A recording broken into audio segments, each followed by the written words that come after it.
Hello, ladies. How are you tonight? Good, great. How are you? I'm doing great. Welcome. Sorry, we just kind of started. You jumped in right as I hit go live, and I was like, oh no. You said to be ready by 9 p.m. I'm here at 9 p.m. I don't know what circus you guys had going on before I stepped in, but I'm happy to be. I'll be a tambourine player in this band.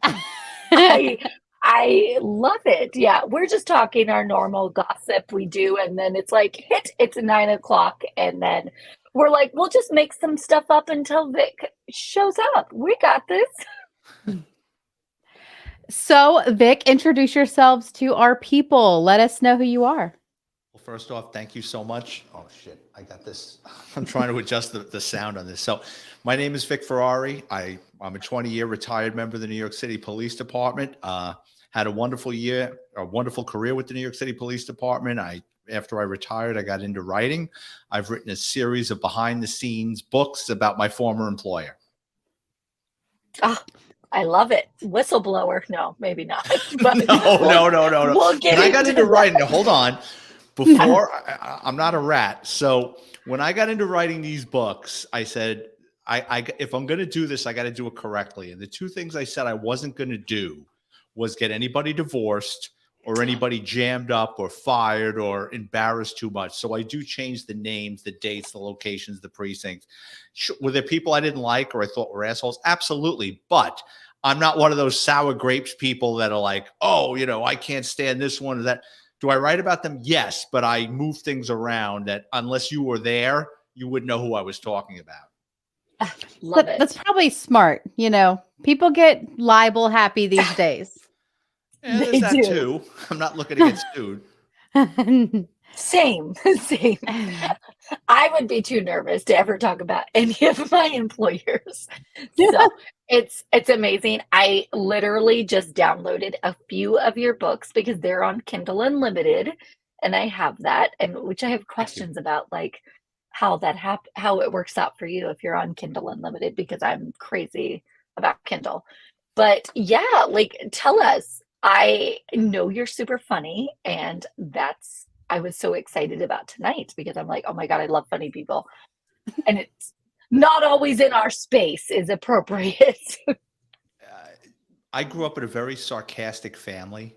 Both my parents, very different senses of humor, but equally funny and sarcastic. So there was really no way of escaping it. Mm-hmm. And I guess my writing and I've been, in my reviews, people say that it's like, oh my God, the sarcasm just drips. And I'm like, yeah, well, that's me. I love it. Love it. I also love funny people. And like Melissa said, it's hard. It's a fine line in the true crime space of entertainment, sensationalism. I can't even talk tonight. I don't even know why we're live. My words aren't working already, or I mean, always, but yeah, it's just such a fine line to get the humor kind of involved. But there's some funny things that we come across. So give us your first character and why did you pick that character? What do you mean? Like that when you picked the first story you chose about NYPD and how you created kind of a character to be able to change up the story a little bit. Well, if you were to pick up one of my NYPD books, they're not written in chronological order. And so what I do is in my books, I pick a topic, be it police corruption. So the chapter is crossing over the dark side. So that's about cops that I knew that went bad and how the NYPD handles police corruption and just the things that went on. Or I'll pick an idea, practical jokers. And that's about the shit that goes on in the locker room that the average person that sees a cop doesn't realize that they're busting each other's balls behind the thing. It's not really so much a character. It's experiences that happen to me. Mm-hmm. It's not like I'm inventing people. It's just events that I really, things that happen to me along my career. Okay. Things that stood out to you that you obviously remembered 20 years later. Yeah, it was like fun things, interesting things, people that were a pain in the ass, things that people wouldn't really think about. So there's a chapter in one of my books that's about what it's like to work Times Square on New Year's Eve. Now, everybody, I hear from my. so many people, oh, you were a cop in New York. That's on my bucket list. I'm like, you better get a fucking different bucket. This is not a good bucket. Miserable. Unless you're like 17 years old, it's amateur hour down there. Those people are packed in like cattle in pens. There's no place to go to the bathroom. All those restaurants and hotels have had their places trashed before. So unless you got a reservation or you're wearing a blue uniform, you're not getting in. And it's like Calcutta in those crowds. People are using the bathroom in the crowd. They're throwing up on each other in the crowd. They're getting felt up. And then after the ball drops, it's pandemonium, because what happens is all the hood rats show up about 11 o'clock and they're hanging around. And they're sober as a judge, and they're like, oh, look at this. Melissa's got a brand new iPhone, and Whitney's got a nice engagement ring. And they know at some point you're either going to go for the train station or you're going to the West Side to find your car. And it's like watching Animal Planet, because it's like hyenas, and they'll follow people in different directions. And then the next thing you know, 10 minutes later, people are running up to us with a knot on their head or a fat lip. And it's like, someone took my phone, someone took my ring. So for me, I don't think it would be an enjoyable experience. I worked that detail 17 out of my 20 years. I loathed it, but it's just part of the job. Oh my gosh, I can't imagine. And I've been to New York on New Year's Eve, and we've seen the ball drop, but we were from our hotel room, not down in the crazies, but we saw it. Well, yeah, if you're in your hotel room, you're probably paying a lot more than you should. Exactly. You're getting ripped off. But, you hit your little mini bar, and you're getting charged $30 for a little bottle of Jack Daniels, and who cares? But yeah, and New York, I don't suggest it. I mean, the St. Patrick's Day parade, we cleaned that up quite a bit. That's really nice to do, the St. Patrick's Day parade. The Thanksgiving Day parade is great. One of the cool things I got to see was a couple of times the night before Thanksgiving, which is a great night in New York to go out and party. But I got stuck a couple of times near Central Park, and that's where the balloons are. And they're blowing up those balloons in the early hours of the morning, getting them ready for the parade. So that's actually pretty cool. You're in Central Park, and they've got all the lights set up, and you're watching Mickey Mouse come to life. And it's actually pretty cool. So even the Thanksgiving Day parade has like terrified me. I do not love a lot of people, and it's my sister's dream to go there during that time. And I'm like, that does not look like fun to me. I can't even imagine the ball dropping. I would never. I have no desire to be around that many people. Where are you ladies from?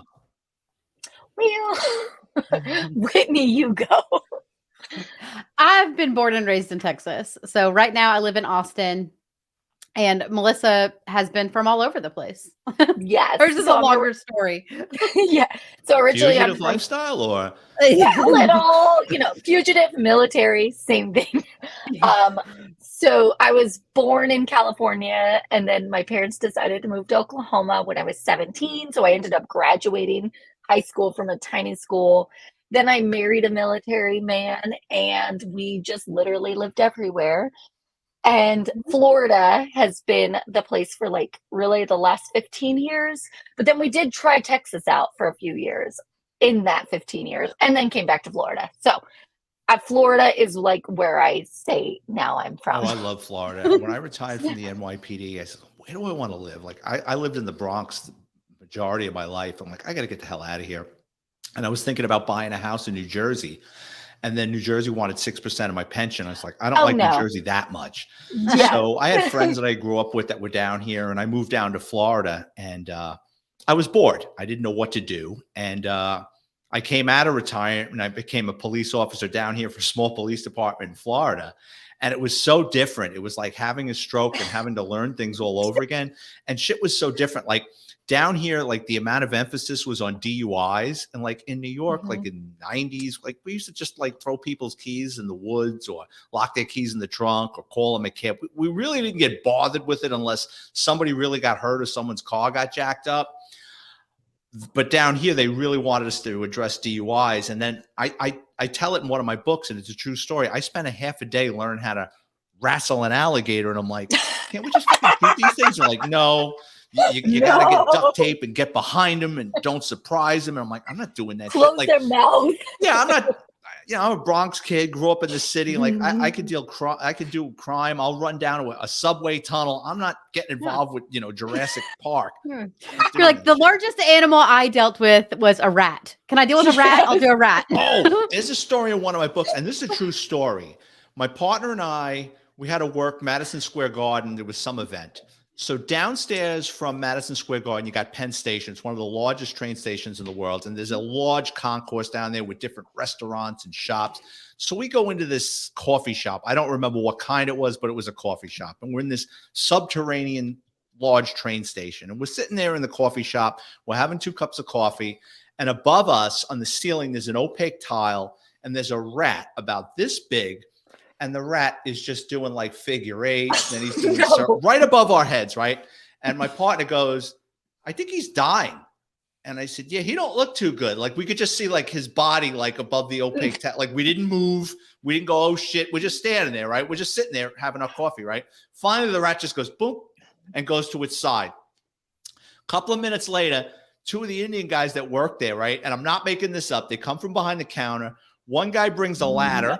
The other guy brings the garbage container from the front of the store, and they drag it right next to our table. Not, I'm sorry, excuse me, right? The guy sets up the ladder right next to our table. Like, this had been done before. Like, this was a well-rehearsed chorus. One guy gets up on the ladder. He gets his arms around, and he shakes the tile to make sure the rat's dead. The rat's not moving. He takes the tile down. The other guy takes, like, the big orange thing off the garbage can, twists that off, dumps it, and he tilts it. And the rat, I mean, big fucking rat. The rat goes shooting at the garbage. The other guy takes the cone, shoves it back on. They don't even change the garbage bag. They drag the container back to the front of the store and put it like right there. So, and there's people going by sticking tissues in there. And I'm like, what if this thing comes to life and like fucking bites somebody and gives them like. So in New York, you kind of get used to things. No one apologizes, and just like shit like that used to go on all the time. No. Nope. I can tell you one story.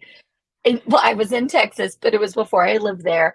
And I had went out with my in-laws to dinner. I believe my husband was deployed. So we went out to dinner. It was at a Chinese place.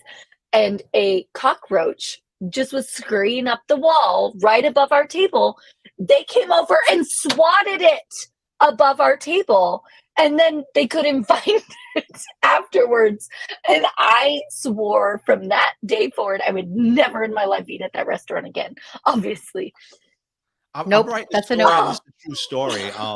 This kid gets locked up for driving a stolen car in Manhattan. And the kid, I'm a detective. I get tasked with going out there to interview him. And he's telling me, I bought this car. I bought it from this car lot in Brooklyn. I'm telling you, I didn't steal it. And I said, do you have the paperwork? He goes, no, I gave it to the Department of Motor Vehicles. So it's highly unusual for someone to steal a car and then register it in their own name, because usually that'll get caught at Department of Motor Vehicles, right? So I told him, I says, and I worked in the Bronx. The case was in Manhattan. It was a big pain in the ass. And for those of you who don't know, Brooklyn is like the asshole of New York City. It's just far. And there's no easy way to get to Brooklyn. You could have a police escort. You could levitate. It's going to take an hour and a half to get out to Brooklyn. So I told this kid, I said, I'm telling you right now, if I go out to Brooklyn and I find out that you bullshit me, I'm going to tell the DA to throw the book at you. He goes, I'm telling you. I said, all right. We go out to this car deal lot, and it was like, this isn't the name, but it was like Mohammed Motors. And it's like, get these old beat up high mileage beaters with like, cream puff, one owner with like fucking spelling mistakes written across the windshield.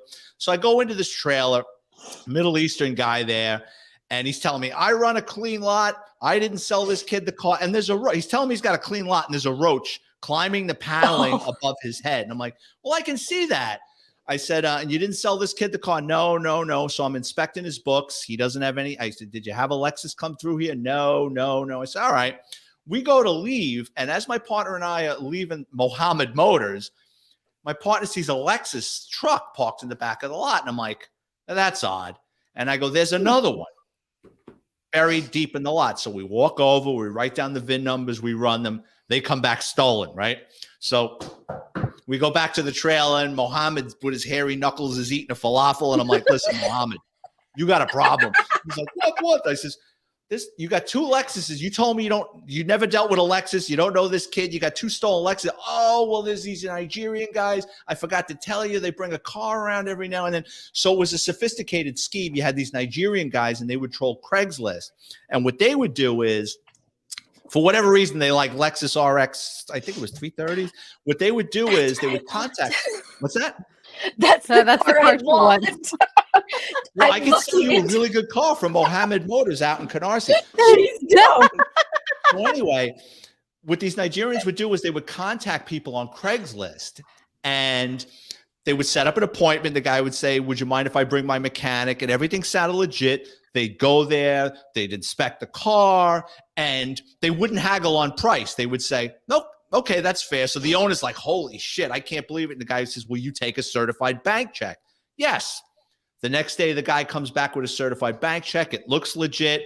They hand them the title, the keys, the car. The Nigerians leave, right? The victim deposits the check. They go to Mohammed Motors, right? And they play on his greed. They've got this Lexus truck, which I forget the value 15 years ago, but let's just say for argument's sake, this Lexus truck was worth 30 grand.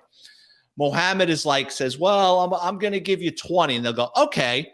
So Mohammed can't believe his luck. They give him an open title because they don't sign it. Then they come a second time, and now Mohammed knows something's up. Every week they come in with a new Lexus truck. So what he's doing is he's not putting them in his inventory. He's selling them out the back door in case it blows up. It's not going to bounce on him. So there were 2 ways to go with that case. And my lieutenant's like, well, you're going to have to subpoena Craigslist. You're going to have to subpoena phone records, get an IP address. And I'm like, I'm going to create a bogus Craigslist ad with the same truck. And let's see if they come. And we had a confidential phone.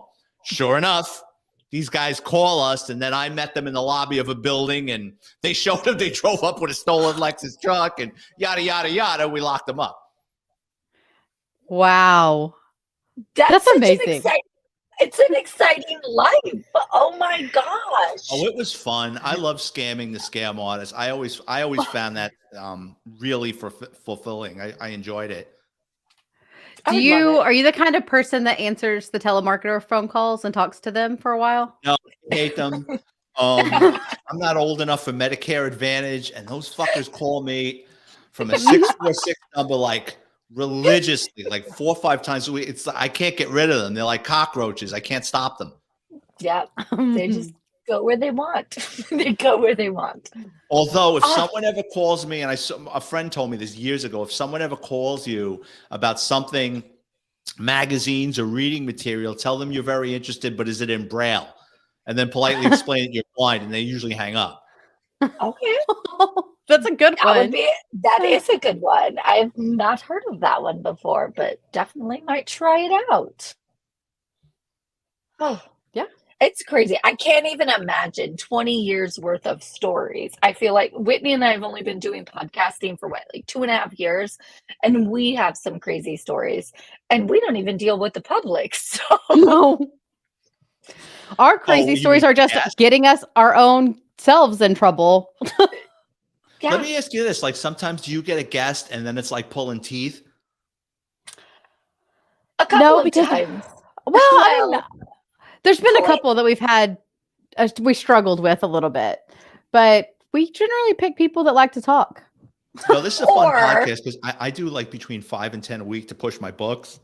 Mm-hmm. And sometimes I'll get people that aren't prepared or they're socially awkward. And it's like, I hang in there, but it's like, oh my God, it's like sitting in a dentist office and he's like drilling into your head and you're like, I'm going to get through this. Like you can't get up and leave. Yeah. You're like 55 minutes left. I've got this. Yeah. Like I'm never going to get this time back from my life, but fuck it. I'll just do it. Maybe he or she will buy my book. There you go. Yeah. That's what you got to do. I am usually prepared, but I am socially awkward. So it kind of like makes up for it. I hope. You balance it's like a pH, like you balance yourself out. Yeah. Yes. I do much better on scripted things when I know what I'm going to say ahead of time. That's what I like. She likes to script her unscript. I do. I do. You can prepare as much as you want, and then life happens. Like I've had that on different podcasts where I used to before I started really getting into this, like I would really do my homework, and I really should. I just don't have time. And then, the host starts hitting you with other questions and you're going in a different direction. I'm like, why did I even? So I try to be as fluid as I can. Yeah. You're great. You And really go we're ahead, chill. Minnie. We're We're just the chillest. Like things come and go, so we're just like, okay, well. And we don't always have a lot of questions prepped, but like we have like conversations and then it just flows. And then we bring up something super random. If we can't think of anything. If we can't think of anything. I always have backup true crime to talk about. Like that's my strong suit. so since you lived true crime for 20 plus years and now you write about true crime, is it also a entertainment, something you get entertainment from? Do you like to watch the documentaries and tell all the detectives they're doing it wrong? No, I do enjoy. I enjoy a well-produced documentary. I enjoy. I really don't watch fiction unless it's Yeah. about the mafia and somewhat true to life. But I can't get into Blue Bloods, or I haven't Mhm. watched Law and Order in years. I just Yeah, same. Yeah, it just pisses me off because especially if it's in New York, like they're going from one place to another. I'm like, fucking long that would take to get there. You know what I mean? Or she's not going That'd to be give like him a a whole subpoena for day. that. So yeah, it's kind of like watching Bozo News. But yeah, no, I enjoy like well-produced. Netflix is really, and some of the Amazon Prime shows that had done really well-produced documentaries about con artists or Mhm. mobsters or different crime series. So do you still live in Florida? Oh Or did yeah. you? Oh, okay. Okay. I didn't know. You're like, oh, I moved down No, they're there. not getting me Uh, out of here without a fugitive warrant. Unless something happens, I really like it here.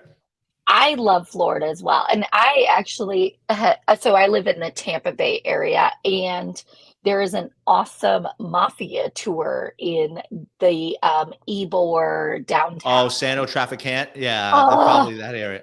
yep. It was so good. I made my husband go with me on my birthday last year because I'm like, I really want to do this tour. And it's crazy that Tampa Bay was one of the like top mafia spots, like with Chicago and New York.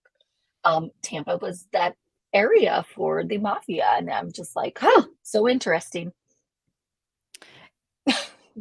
That's my husband. He says it's too humid there, but he's from Michigan, so anywhere is humid for him. Yeah, Oh, come on, it's Jeff. zero. Live a little.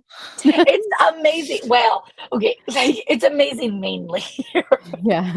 Yeah. We went to visit Melissa and almost died. So By gators. by gators. Have you Yeah. ever gone to that Gator World?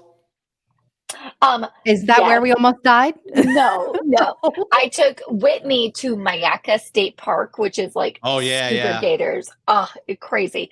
And we did an airboat ride, completely sunny day. We took all of our kids, totally legit, except for there wasn't a lot of gators out because it was hot out. It was And there hot. was only like a foot of water in the whole lake.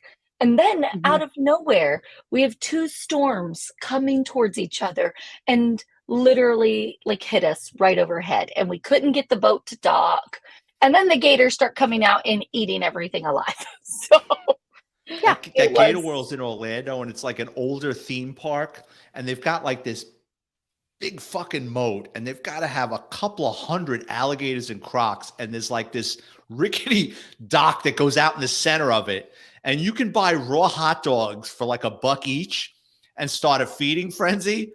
And you're just sitting there hitting them on the top of the head with hot dogs, and all this shit. And then sometimes the birds swoop in, and if the birds get a little too close, they get blasted. Yes. So I mean, if you're in the greater Orlando area, stop by Gator World. Yeah. Vic's like, forget Disneyland or Disney World or Universal. Gator World is where it's at. More action packed. So, Vic, I would suggest going down. It's in the months, I think, of July and August. It's called Gatorama, and you can actually hold a baby gator as it hatches from an egg. It's insane, but it has to be like during this like very, very small window because that's when the babies are born. It's amazing. We've been quite a few years and it's like such a great experience. Plus, they have the free feeding frenzy gators there as well, like the huge ones. I'm But yeah, traumatized with alligators. Between as a little boy, we went to some bullshit theme park down here. I forget. I think it was on the West Coast. And it was like my family and another family were there. And you had like this jungle gym guy, and he's screwing around with an alligator in a pond, and the thing got him in the crotch. And we had to leave. And they were like ushering my family through the gift shop and through this gravel parking lot, like no refunds. And then between that, and then having to learn how to wrestle an alligator in the police like, department I no, work with, I'm like, I don't want to deal with these friggin' things anymore. no go. Yeah, My it's scary here. Little old lady was just eaten by an alligator. Um, Somewhere between like Tampa and Orlando area. They went after her Jesus. dog. It was like an Oh, 80-year-old I did lady. hear about that with the dog. Yeah, Yes. yeah. I was like, what in the heck? Nuts. this is true. Y'all are the Australia of the USA. We really are. We've got some crazy things down here. We're actually Crazy going wildlife. camping in the Everglades next week. So we've been before. It's not as crazy as it sounds. Like I used to think like, oh, camping in the Everglades, there's going to be like pythons going across our grill. But no, that doesn't happen. Especially during dry season. Oh, I don't know. That wouldn't be for me. I'm not a camper. I'm a city kid. Well, you're from New York. Yeah. No. Yeah. No. They only camp for tickets there. They don't, that's it. Yeah. Oh, we used to do that. Yeah, in the early 80s, I had a friend who had a couple older brothers, and what they would do is they would set us up the night before in front of Ticketmaster or whatever, whoever was selling tickets, and we would have cash, and we would sleep overnight on the street, and they would pay us. And we would barbecue. We'd have like little hibachi grills and a keg. The cops didn't give a shit. Of course. And we would just hang out. And then like first thing in the morning, as soon as they opened up, we would go and buy our limit of tickets. I remember scalping a couple of times for Springsteen and something else. Nice. That's Lawbreaker before he was a law enforcer. Yes. I did watch a YouTube video of you on, I don't know if it was a podcast or just a YouTube channel, but you talked about like how you knew you always wanted to be in NYPD. Like that's just amazing to have like a goal like that from such an early age. Yeah, Because no, I'm I changed lucky. my I'm mind. probably like that 1% that knew from the time, first thing I could remember, I just wanted to be a police officer. I wanted to be an NYPD detective. And I was lucky enough that, things fell into place and I was able to accomplish that.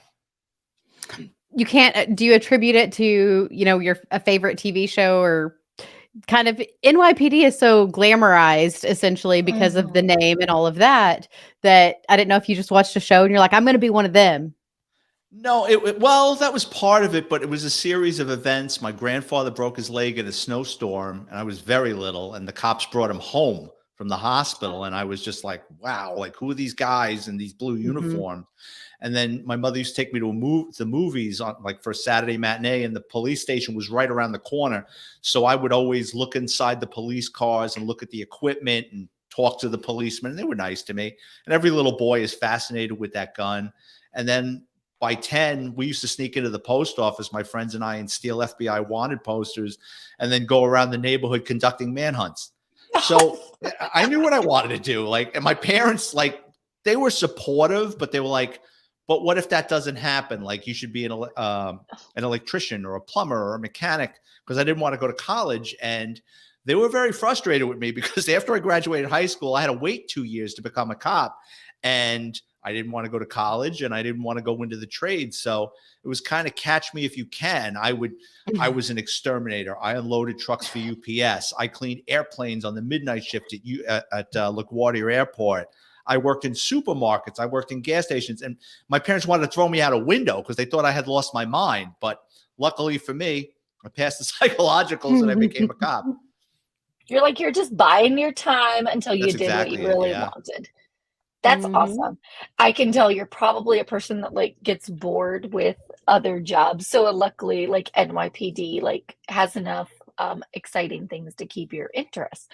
I'm the same way. Like, I get bored with life very easily. Yeah, I'm always amusing myself, and the New York City Police Department provided me plenty of material to amuse Yes, myself. that's awesome. It sounds like it. Okay. Is there any specific order we need to read your books in? Or do you Yes. tell us we need to start with a specific one? Or does it matter? If you're into the NYPD and you want to read police stories and behind the scenes look at the New York City Police Department, we've got NYPD Law and Disorder. That was my last NYPD book. That has a lot of embarrassing stories, including the time I was using a public restroom in uniform. I took dropped my drawers, getting ready for liftoff, and I had hung my gun belt on the stall door in front of me.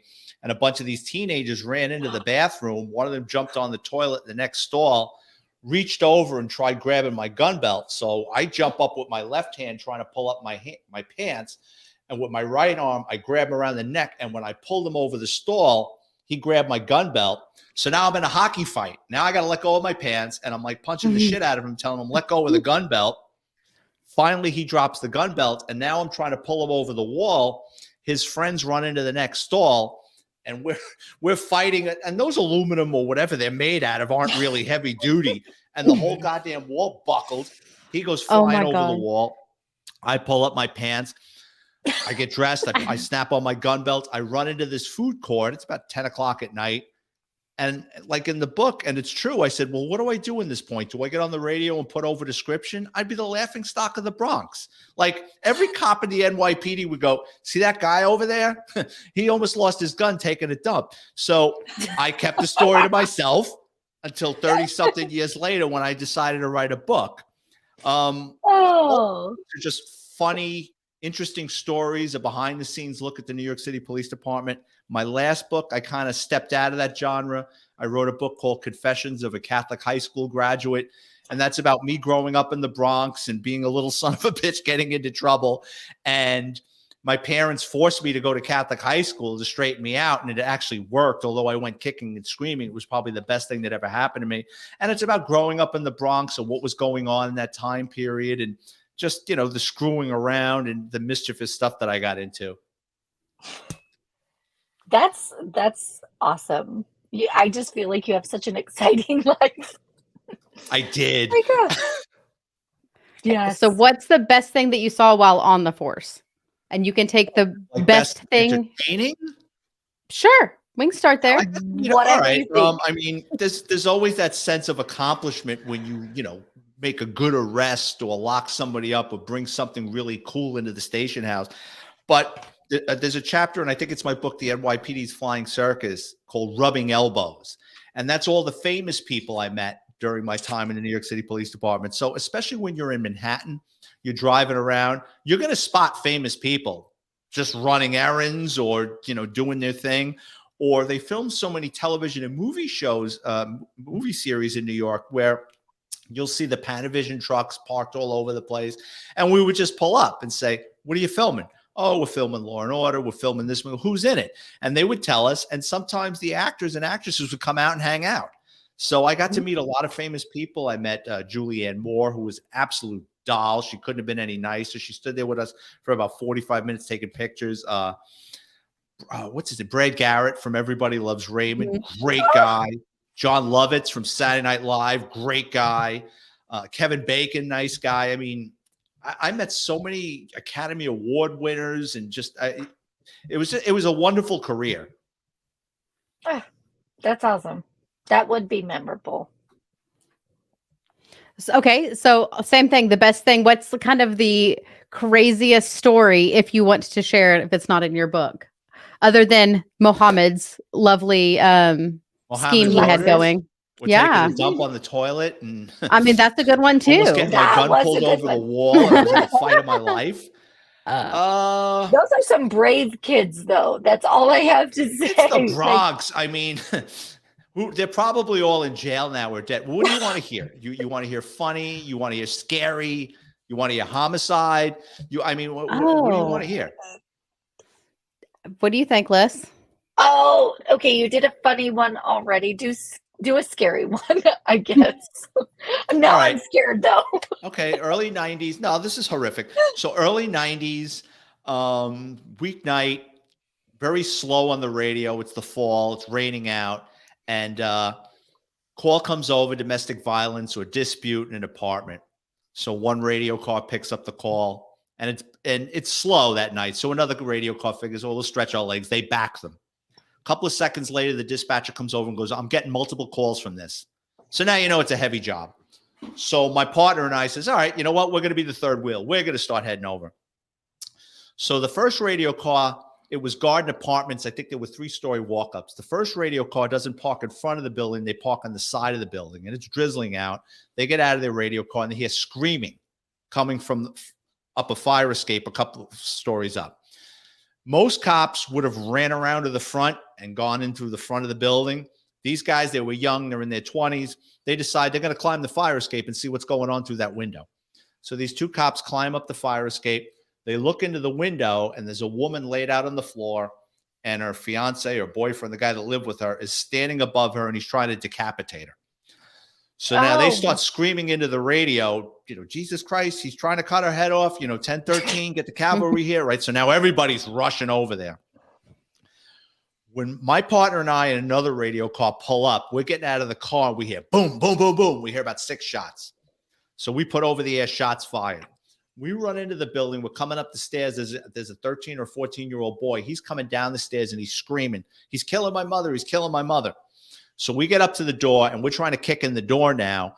And we hear our 2 coworkers, they're in the apartment. They're screaming at the top of their lungs, don't shoot, because they're afraid we're going to return fire. They don't want to get hit by friendly fire. Like, don't shoot. It's us. So they opened the door, and it was like something out of a horror movie. We walked in, the whole apartment.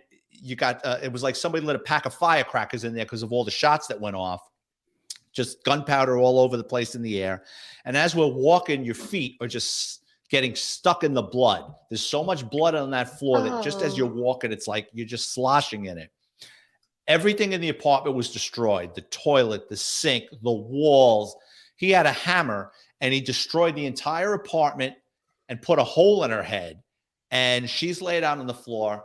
This part of her neck is literally gone. The only thing holding her head to her body was her spine. And, you see in the movies and stuff, people die with their eyes closed. Like she was looking right at me and her mouth was open. It was horrific. He was dead closer to the window. So what had happened was they start banging on the window. He turns around and goes, oh, you want some of this? He grabs the knife, gets off of her, charges the window, throws it open, and starts hacking at them. And these 2 cops, we had 38s back then, which pack a punch. They let him have it at close range, and then he fell back into the apartment and drops the knife. So I grabbed the 2 cops that were in the shooting. They're in shock. I take them to the hospital, and the guy that shot them is like telling me, he says, I'll never forget. He goes, as he stumbled back, he fell backwards, and when he hit the ground backwards, the knife bounced out of his hand and went into the next room. I go, dude, you're good. This is a justified shooting. I mean, he just kind of, cops aren't afraid of getting killed. Cops are afraid of getting in trouble. It's not like you see on TV, you get into a gunfight and everybody's going out for a beer.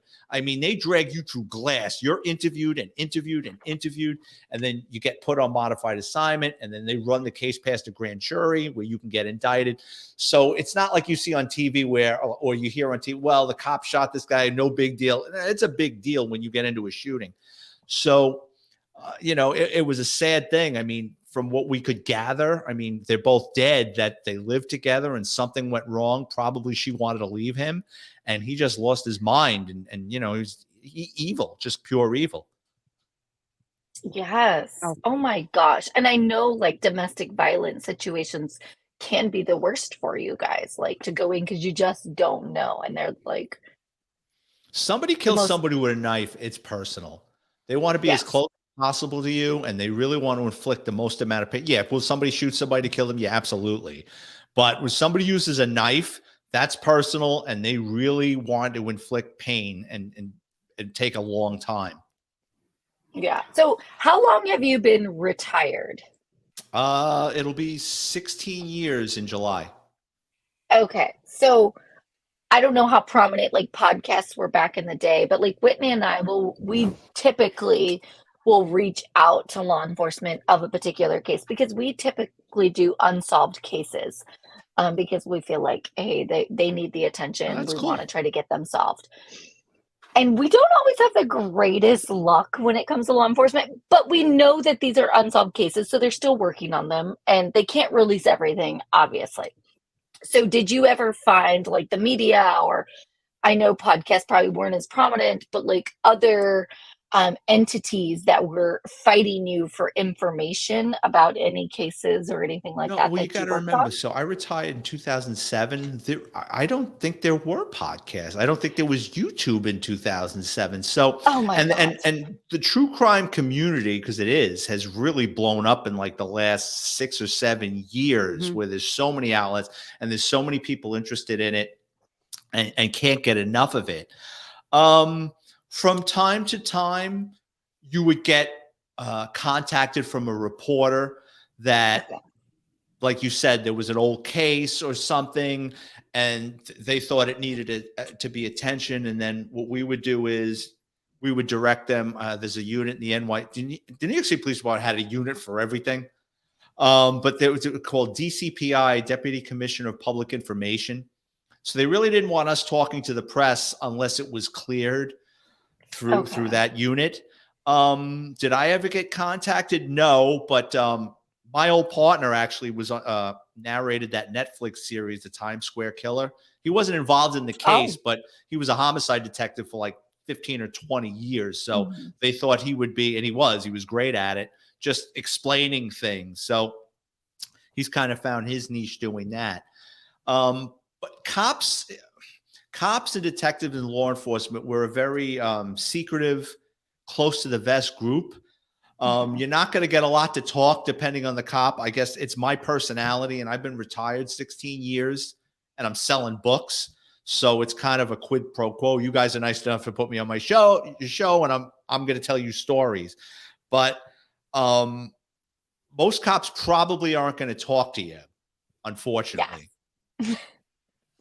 Yeah, we've had a couple that are like, "Oh yeah, here's literally everything we have on this case. Please help." Other ones will be like, "No, it's still obviously an active That's case." usually the one probably where they're not giving you anything, is either one of two things. It's either the families requested it for whatever reason, or they have Hmm. a suspect and they really Mhm. don't want to get him or her moving in another direction. Okay, that's good to know. We actually had one where we asked for information and then they were like, "We can't give you anything, but can you please give us whatever you guys have on this case?" And we're like, "Whoa, we don't even have anything. That's why we asked you." Yeah. Yeah. We don't have anything you don't already have. Yes, I appreciated them thinking that we did, though, I guess. Absolutely. So lately in the media, to stay on that kind of track, police officers and law enforcement are portrayed more negatively and more negatively, I feel like daily. Um, I how do we come back from that as a society? This is a loaded question, and Talk I to the didn't media. expect it to be this loaded. Talk Uh, to the media. Cops right now have more train. First of all, even before all this nonsense started, cops are responsible for everything. I can speak for the New York City Police Department. You're responsible for everything. At any given day, you're a psychologist, you're delivering bad news to the victim who lost a child. You could be a gunfighter. You could be rushing somebody to the hospital. You're making a juvenile arrest in a school where you have to learn, and the juvenile laws and regulations when you lock up a juvenile is the biggest pain in the ass because it changes every 15 minutes because there's too many guidance counselors in the world. But this thing that law enforcement isn't trained enough. I mean, I had 6 months of the police academy, and then I had 6 months of field training where they held our hands. And nowadays in New York, I think the police academy is 8 months, and God only knows what they're teaching them. And on top of that, cops wear body cams now. So that kind Mhm. of destroys the narrative that cops are going around going upside someone's head. You know what I mean? Yes. So it's the media. It sells. the way I look at it, and I really don't want to be controversial because I just want to sell my books and be left alone. But You're like, I did my time. I'm done. Is going to read the news and read the paper and keep abreast of current events. They're always trying to reach another audience, and this nonsense that the cops need more training or defund the police. It's just a narrative. I agree. Think about it. A cop is a civil servant making decent money. They're making decent money now. They've got problems like everybody else. They just want to go home at the end of the day. They don't want to get into a shooting. This isn't the 1950s in the South where the deputy sheriff doesn't like you, so he's going to shoot you and throw you in a ditch in the outskirts of town. You know what I mean? There's body cams. There's Ring doorbells. There's all, people recording everything and putting it on YouTube and Instagram and Snap Face, or God only knows what they have now. I mean, it's ridiculous. I mean, cops have been policed more in the last 5 years than ever. There's no secrets anymore. I agree. There's no secrets. And even, I think for the bad guys, Whitney and I always talk about with DNA, everyone filming everything. It's over for these serial killers. I'm sorry. It is. Like, you would have to be a savant at murdering to get away with it. It'd be more luck. Yeah. Or luck. Yes, because it's just not going to happen. Like sometimes people get away with things just because of dumb luck. The weather, something happens. You know what I mean? Or sometimes the cops just miss something. I mean, police are, it just depends on who the detective is, who responds. It's New York City Police Department at any given time has 30 to 35,000 members. You know what I mean? And they do a good job. Are there morons? Yeah, there's morons in it. There's the moron in your doctor's office that doesn't know how to, and this is near and dear to me right now, that doesn't know how to put your bill through to your insurance. So it just, it's the luck of the draw. It's human behavior. Totally agree. Yes. And there is a case out of Orlando, and oh my gosh. With that girl? Where the fence post covered the guy's face. I know what you're talking about. Oh my God. How do you know that case? That's luck. That was luck. That bad guy has luck. And I watched a documentary on that, and they think one of the theories is that, and I don't know it to be true because I'm not looking to get sued, but the documentary I watched said that they were doing a lot of renovations. And they think that one of the workers pulled her into one of the apartments that was being renovated and might have rolled her up in a rug or something to get her out of there and then dispose. I saw that video, though, about the car being dropped off and the guy's face gets covered by the fence. That's luck. Jennifer Kesey, I believe was her name. I feel so bad for her parents. Oh, I know. That is one that has stuck with me. And I'm just like, what the crap? Like the look of that dude to literally only be photographed when there's a pole in his face. Yeah. So, but you're right. It is luck. And hopefully the way that science is going, it's just going to diminish. I think the family hired their own private investigators and they provided information to the police, I think in the last couple of months. So I'm hoping they had a lead that will lead to whoever did this to their daughter and they can get closure. Yeah, absolutely. I agree. I totally agree. What's crazy. The most rewarding thing that ever happened to you with NYPD, other than obviously making the goal of being on the NYPD? Oh, that is a goal. I feel like Forrest Gump sometimes because I had a 20-year career where I was just like walking into things that one time rewarding. One time, my partner and I, actually the guy that was in the Netflix series, we were in a short stay parking lot. We ran a plate of a car that was wanted for an abduction of a young girl. We got the girl back for her family. I mean, another time, this sounds ridiculous. I recovered a stolen Land Cruiser in a parking lot and I dusted it for prints and I saw a dog cage in the back. I call the owner up and I tell him, listen, I recovered your truck. And he goes, did you find my dog? And I said, your dog? He said, yeah, I left my truck double parked and running. My dog was in the truck when some guy jumped in and took off. I said, no, there's no dog. I said, well, I said, chances are you're not going to get your dog back. I'm really sorry. And I felt bad. So by this point in my career, I had like 15 years and I had friends all over the NYPD. It's not like I was a rookie. A childhood friend worked in the fingerprint division and he was a sergeant. So fingerprints are submitted into the system by homicide, robbery, burglary. There's a pecking order by the way they feed these fingerprints recovered from a crime scene. And I said, listen, I says, I got some lifts off a stolen car case. I go, it's kind of important. Can you kind of, he goes, yeah, don't worry about it. About a week later, he calls me up and he goes, oh yeah. He goes, it's like this street urchin guy. He goes, so I put a wanted card on his name. And when he got arrested, I got a phone call that he had gotten arrested in Manhattan. My partner and I went down to court. We pulled him out of the system and, made a deal with him. Where's this fucking dog?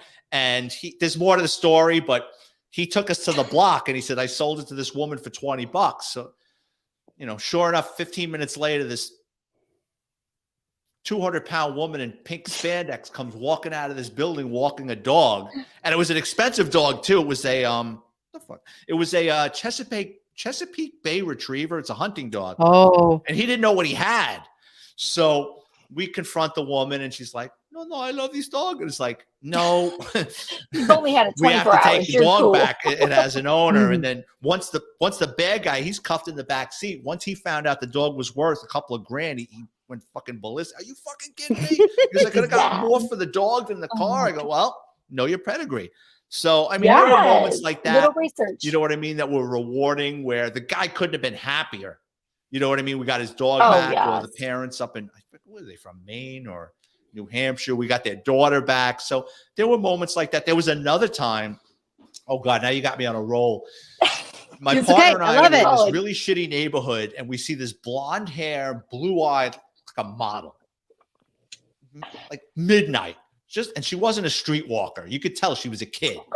It's like, one of these things is not like the other, right? So we pull up, and she's like stonewalling us. I says, get in the car, right? So she's got a Russian accent. And I go, where do you live? And she says, Riverdale. I says, do your parents work at the Russian mission? She said, yeah. So she had run away. Her parents worked for like the Russian government, and she had run away to be with her boyfriend. And the parents didn't want to get sent back to Russia. So they didn't report her missing.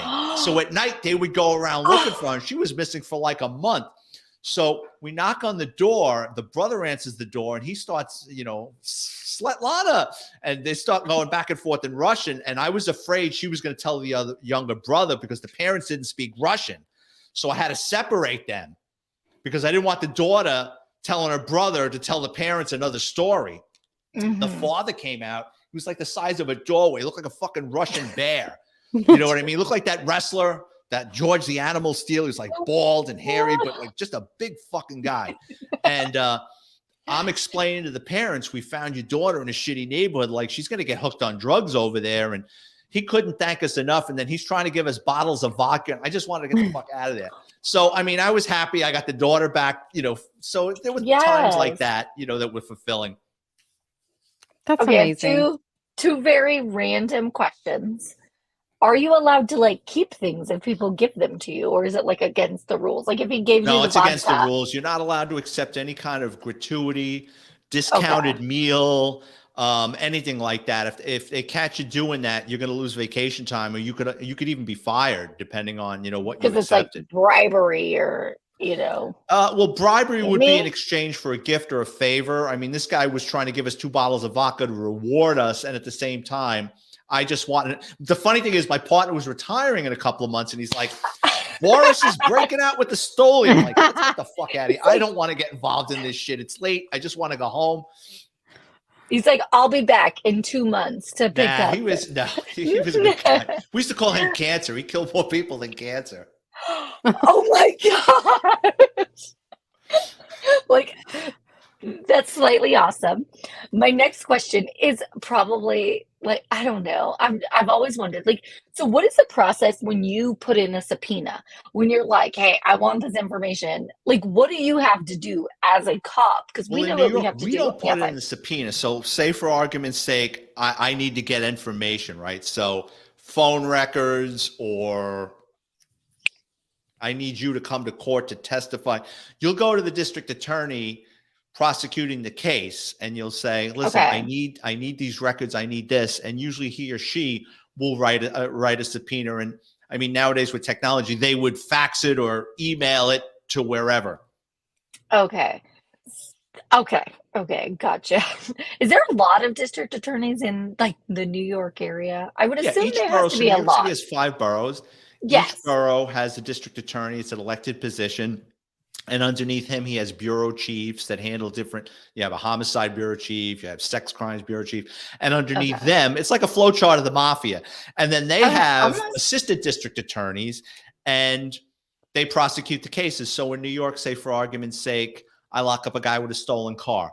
The next day or that day, I meet with an assistant district attorney, and I discuss the facts and circumstances of the case. He or she will type out an accusatory instrument, a complaint, and I'll sign it, on such and such time and such date. Detective Ferrari observed this, this, and this, which ultimately led to the arrest of this individual, and I sign it. Okay. I just always wondered how that happened on your side of things. Some are really cool. So I worked with some, especially Manhattan back in the day. Those district attorneys, they were sharp. They were great. Very, very good working relationship. Other boroughs, not so much. They were suspicious of us. We were suspicious of them. They really weren't our friends. They would drag their feet with a lot of things. But Manhattan, I always found to be very cop friendly. And that's where you typically worked, was in Manhattan? I worked all over the place. I mean, because my last 10 years, I was a detective in the auto crime division. So it was a citywide unit, and I made arrests. I think the only borough I never made an arrest in was Staten Island. Although I was looking for a guy out there, but I never got him. And can you tell us the car make that was most stolen in your time frame? Honda Accord. Okay. Just because there's an excess of them, or it was a popular car. So the more popular a car, the more people that own them, the more people get into accidents. Okay. So there's more demand for the parts. Mm-hmm. Oh, and that's what they were stealing them for, like chop. They steal them for that, or they steal them and they change the vehicle identification numbers and then they resell them. Oh, wow. So this is before most states went paperless. Like in Texas, I deal with a lot of, I help my father's business. So I deal with a lot of paper tags, and it's a big problem here because of all of the exporting into Mexico that happens in Texas. So they change the look of the paper tag so quickly, and they add holograms and not holograms. And it's going to be, it's going to be 8 letters and 1 number. Nope. Now we're changing this. It's just a nightmare to keep up with it. So I can't imagine having to enforce it when I just need to know what to put in that day on the system. Yeah. See, you guys in Texas, you're losing cars that are getting driven over the border. In New York, since we had Red Hook, Brooklyn, and then we had Newark, New Jersey. So we were getting cars shipped out of the country to all different countries. Mm-hmm. Oh. They're putting them in containers and putting them on ships. Yeah, I worked on a case. They were stealing 30 Audis a month and shipping them. Wow. Dang. What's the strangest thing you've investigated? Like you opened a container and found, I don't know, 10 tons of jelly bellies. That's a pain in the ass because, the case I just mentioned, they were just putting cars in the containers. So that particular case, you had an Asian guy from China. He had a Jamaican middleman. The Jamaican middleman had all these car thieves. So the order was for as many Audi A6s they could steal a month. So they were averaging between 20 and 30 Audi A6s. So the thieves would steal the cars in the tri-state area. They'd park them in the street for a couple of days, let them cool off to make sure they didn't have a GPS or low jack. They would bring them out to this warehouse in Brooklyn where they would bring in 2-3 Audis at a time. They'd shut the door. Inside was a shipping container. They'd drive 2 stolen Audis per shipping container, let the air out of the tires so the car would sit lower. Then they would build a platform above it so they could hoist 1 or 2 other cars in there. So each shipping container contained between 3 and 4 stolen vehicles. Then they called the trucking company that had no idea what was going on. The trucking company would take the container with all these stolen cars out to Newark, New Jersey. They were put on trains, railed across the United States, loaded on shipping containers, loading on cargo ships in Long Beach, California, and shipped to Shanghai. And then while we're on wiretaps, we figure out that our car thieves are in the murder for hire business. So when we took that case down, we cleared like 15 homicide. Wow. Holy moly. And now I have like 50,000 other questions. That's almost the plot of like Gone in 60 Seconds. Like that's what I felt like I just saw. Just the homicides were wild. Like one guy got killed. These guys, I mean, they were a mess. Like they weren't professional killers. They were just a bunch of dirtbags with guns. Like one guy got killed. What they would do is they would go down in Manhattan. They would drive around in a pack of these motorcycles. And if they'd pull up to you on your bike and they would surround you. So the average person, it just would look like a bunch of friends.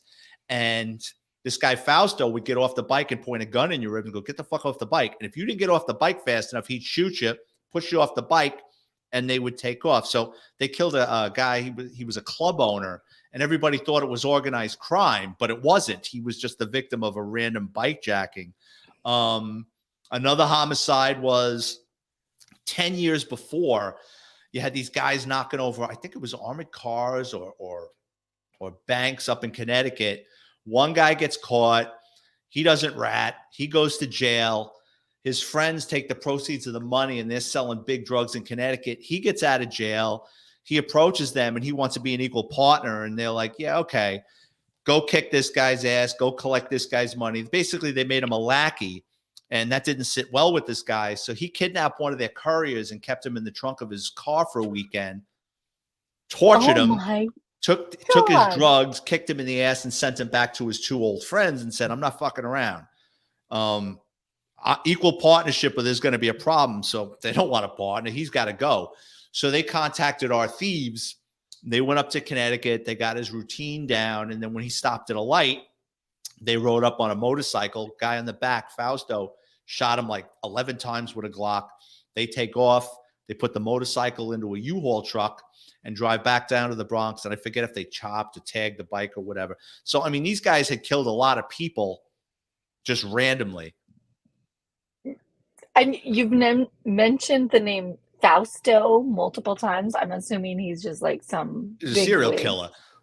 Okay. Okay. Wow. In the New York area. Oh my gosh. If you Google, there's a New York Post article that's still up. If you Google China's biggest wheel and then put Fausto Gonzalez, his when it was going to trial in Manhattan, but we took him to trial in Hartford and then later. I mean, this is 20-something years ago. So defense attorneys, if you're listening out there, I forget exactly how that homicide in Connecticut went, but it's kind of close. Oh, that's crazy. Did it come up, Whitney? You did. Yeah. And I spelled like 5 of the words wrong because I just typed it real quick and it's still like, yeah. Wow. Oh no. That is crazy. Craziness. There was another homicide in that case that went on during our case that we didn't know about. These guys went to, they rented a U-Haul truck. They went down to, I think it was Woodbridge, Virginia, I think. And they hit a Harley Davidson dealership over the weekend. They did a commercial burglary. And they got all this shit like motorcycles and crates and jackets and helmets. They brought it back up to the Bronx and they were selling it out of this guy's garage, who was a stone killer. And the neighborhood kids figured out where they were stashing all this stolen shit. So the neighborhood kids, who were dirtbags too, they broke into this guy's garage and stole his stolen shit. So him and another guy whacked him in the middle of our case. So we had to pull them off the playing field in the middle of the case. Wow. Oh, yeah. Oh my God. Like that's really insane. So you're like, oh, I dealt with, vehicles, but really it all intertwined with all of these murders as well. Did you ever see the movie Heat with Al Pacino and Robert De Niro? Mm-hmm. So I did years ago. Yeah. So we worked on crews. Like we would pick off the garden variety pain in the ass car thief, but we went after organized crews, but we weren't well dressed. Like we were jeans and sneakers. You know what I mean? Like we drove around in shitty cars. It wasn't like you saw it Heat. Like they had all Pacino's walking around with a double-breasted suit. Like No. Yeah. A Rolex. Like he Yeah, had to pay no. for We it. weren't pimps. No. Oh my gosh. That is like literally insane. It was a It's wild just ride. crazy. I can only imagine. Back in the day when I was a child growing up, I wanted to be in law enforcement, and then somehow I became a podcaster. And so I feel like I'm living vicariously through you guys. I'm living vicariously through myself. I mean, and that's the great thing about writing these books, because it brings back memories, and I'll call my buddies up. Hey, Yes. remember that guy? Like in my book, Grand Theft Auto, we recovered Mike Tyson's stolen Ducati. And I had to call my old partner up and like, oh, that's another. We had this informant. We used to call him the weatherman. Like he would give us so much shit we couldn't keep up with them. And one Monday, he calls us up and he goes, me and Horatio were on the West Side Highway going into Manhattan, and Horatio saw Mike Tyson on his brand new Ducati going down the West Side Highway. So we followed him, and he goes, he's trying to distance himself from it, and he goes, Tyson parks the Ducati at the Javits Center and goes in, I don't know, whatever trade show was going on. Horatio steals Mike Tyson's bike. So we go, where's the bike? He goes, he drove it into his apartment. He lived on the first floor. So I'm like, give us the apartment. We're going to get a search warrant, kick in his fucking door. And he said, we'll hold off on that. He goes, he's got a couple of other stolen motorcycles in there. He's going to ship them. He goes, you can get the whole container. So he's like, all right. So a couple of weeks later, it was on a Sunday. I'll never forget. I was watching football, and my old partner calls me up. He goes, remember those bikes, that Mike Tyson's bike? And I go, yeah. He goes, they're getting shipped. I says, where? He goes, no, it's not. It's not going in a shipping container. It's going to an air freight company out at JFK. So we went out to JFK Airport on a Sunday night, and they stole a van, loaded up with all these motorcycles that they had taken apart and crated and bubble wrapped, because they're going to sell it in the Dominican Republic. Like we used to say, we didn't know how the Dominican Republic didn't sink with all the stolen cars and trucks and equipment they ship over there. So we grabbed a bunch of them at the airport. Oh my Wow. gosh.